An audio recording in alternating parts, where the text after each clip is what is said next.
नमस्कार दोस्तों, study time में आपका फिर से मैं बहुत बहुत स्वागत करता हूं। कैसे हो? आई होप आप सब अच्छे होंगे। दोस्तों, अभी तक आपके जितने वेरिफिकेशन हुए उन सभी वेरिफिकेशन का अनुभव जो भी मेरे चैनल में जिन्होंने भी कमेंट किया है, वो होल्ड हो या रिजेक्ट हो, उनके अनुभव हम शेयर करेंगे। और ये वन बाय वन में जितनी कमेंट्स आई है वो कमेंट्स आपको शो करूँगा। ओके।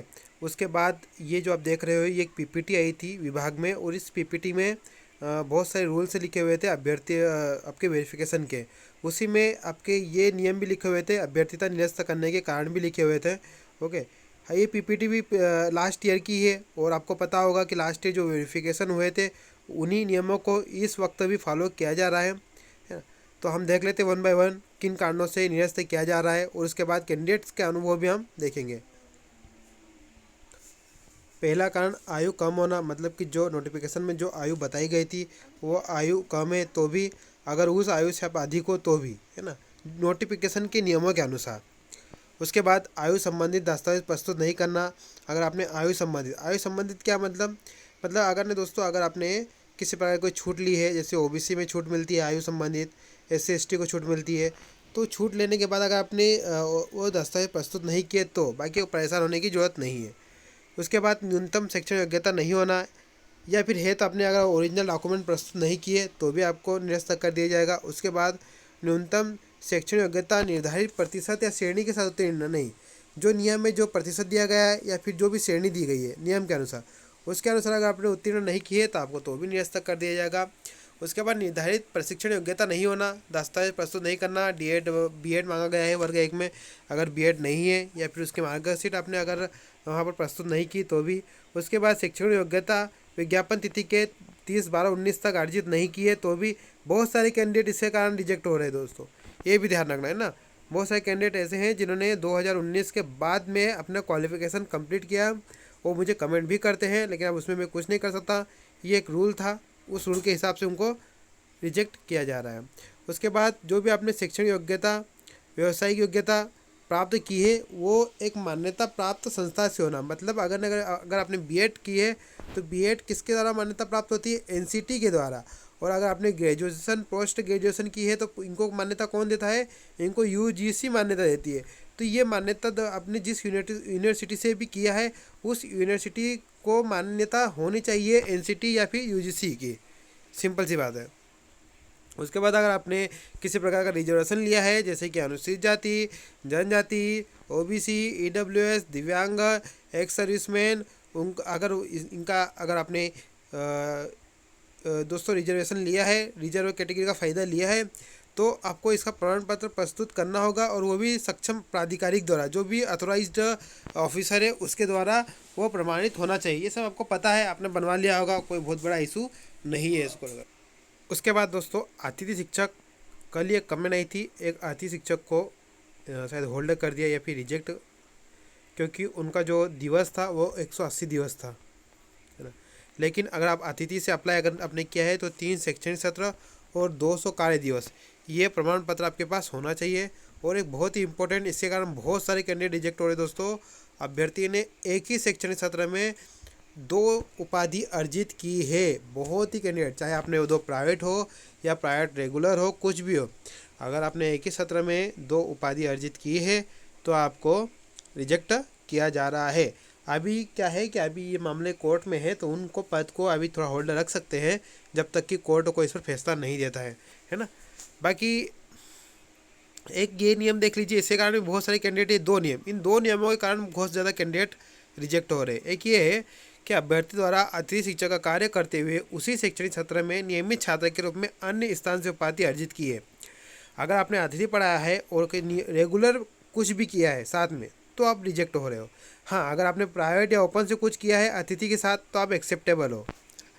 और ये पद भी अभी रिक्त रखा जाएगा कोर्ट की तरफ से, क्योंकि इसका भी कोर्ट में केस चल रहा है। वो पर्टिकुलर पद अभी भरा नहीं जाएगा जब तक कि कोर्ट का फैसला नहीं आता।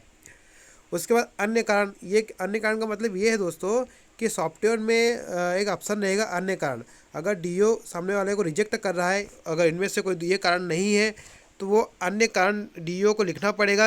वहाँ के जो भी कलर करेंगे उनको लिखना पड़ेगा 50 शब्दों में कि किस कारण से रिजेक्ट कर रहे हैं, जो कि पिछली बार हमें क्लियर रिसिप्ट में दिख रहा था, इस बार नहीं दिख रहा है ना। अब मैं वो कुछ कमेंट दिखा देता हूँ। ये आप देख सकते हो, एक इनको होल्ड किया गया। क्यों? इन्होंने बीएड 2015 में कंप्लीट हुआ और एमए 2016 में, इसलिए कहीं ना कहीं यहाँ पर ड्यूल डिग्री का केस बन रहा है, इसलिए होल्ड कर दिया। अगले हम कमेंट देखते हैं। अगली कमेंट ये है कि सर मेरा ईडब्ल्यूएस भी कंप्लीट था, तब भी होल्ड पर रखा क्या कारण है? मुझे उज्जैन से तीन डेट मतलब 3 तारीख को हुआ वेरिफिकेशन, बताए सर ईडब्ल्यूएस वालों को होल्ड क्यों? देखिए, उन्हें कुछ डाउट हुआ होगा आपके सर्टिफिकेट में, वो ऐसे नहीं कर रहे हैं ना। अगर आप सही हो तो आपको फाइनल मेरिट लिस्ट में आपको एक्सेप्ट कर लिया जाएगा, मत टेंशन लीजिए। अगर आपका डॉक्यूमेंट सही है तो, है ना। उन्हें कुछ ना कुछ तो डाउट हुआ ही होगा, तभी उन्होंने आपको होल्ड किया। तो आपको परेशान होने की जरूरत नहीं है, आपको वेट करना पड़ेगा। अगर आपके सभी डॉक्यूमेंट सही है तो आपको एक्सेप्ट कर लिया जाएगा। अगला हम देखते हैं कि अब यहाँ पर देखिए अतिथि शिक्षक का एक केस है। सर मेरे 417 एवं 445 दिन अतिथि में है, पर बीच का एक अतिथि सर्टिफिकेट नहीं था, मुझे होल्ड कर दिया गया, क्या होगा? अब ये क्या होगा? तो देखिए, आपका जो केस है ये आप डीपीआई कंसिडर करेगा। होल्ड का मतलब ये होता है कि आपका वेरिफिकेशन अब डीपीआई की तरफ से होगा। होल्ड का मतलब ये होता है डीपीआई करेंगे, ठीक है। तो देखिए, आपका जो केस है ये डीपीआई आप होल्ड करने का मतलब ये होता है कि आपके केस को डीपीआई को भेज दिया। अब डीपीआई इस पर वेरिफिकेशन करेगा। अगर आप सही है तो आपको एक्सेप्ट फाइनल लिस्ट में कर दिया जाएगा, आपको परेशान होने की ज़रूरत नहीं है। ओके, चलिए हम अगला कमेंट देखते हैं। दोस्तों, आप सबसे रिक्वेस्ट है, अगर आप चैनल पर फर्स्ट टाइम विजिट कर रहे हो तो चैनल को ज़रूर सब्सक्राइब कर लीजिए। यहाँ पर दुर्गेश गुप्ता जी ने कहा है कि इनका हो चुका है, कोई प्रॉब्लम नहीं है, कॉन्ग्रेचुलेसन। ओके, और एक यहाँ पर सर होल्ड वालों का निराकरण कब तक होगा? तो होल्ड वालों का निराकरण दोस्तों मेरिट लिस्ट के पहले हो जाएगा, फाइनल मेरिट लिस्ट के पहले। यहाँ पर आपको फाइनल मेरिट लिस्ट में आपका अगर आप सही है तो आपको एक्सेप्ट कर लिया जाएगा, और अगर आप गलत है तो आपको रिजेक्ट कर दिया जाएगा। चलिए अगले अगर हम कमेंट देखते हैं तो अगली कमेंट क्या है, ये देखिए, ये रीना धाकर जी का है कि सर ड्यूल डिग्री के मैटर के कारण रिजेक्ट कर दिया है। तो ये ड्यूल डिग्री का तो मैटर हो ही रहा है, मैंने पहले आपको बता दिया, अतिथि और ड्यूल डिग्री वालों का। तो अब आप वेट करिए, आपका ड्यूल डिग्री वालों को केस में कोर्ट में केस है, अब क्या होता है अब ये तो आने वाले टाइम में ही पता चलेगा दोस्तों, है ना। मैंने पहले ही कहा था कि इनको प्रॉब्लम आएगी, वो तो क्लियर था, चीज़ें कुछ नियम क्लियर कर दिए थे पहले ही। अगला हम देखते हैं कि अगली जो कमेंट है महर्षि चित्रकूट वालों का। देखो, चित्रकूट वालों का तो ऐसा कोई मैंने सुना नहीं, महर्षि वालों का पिछले वेरिफिकेशन में सुना था, इस बार तो मुझे कोई महर्षि वालों का केस नहीं मिला, है ना। बाकी सब कुछ ठीक है।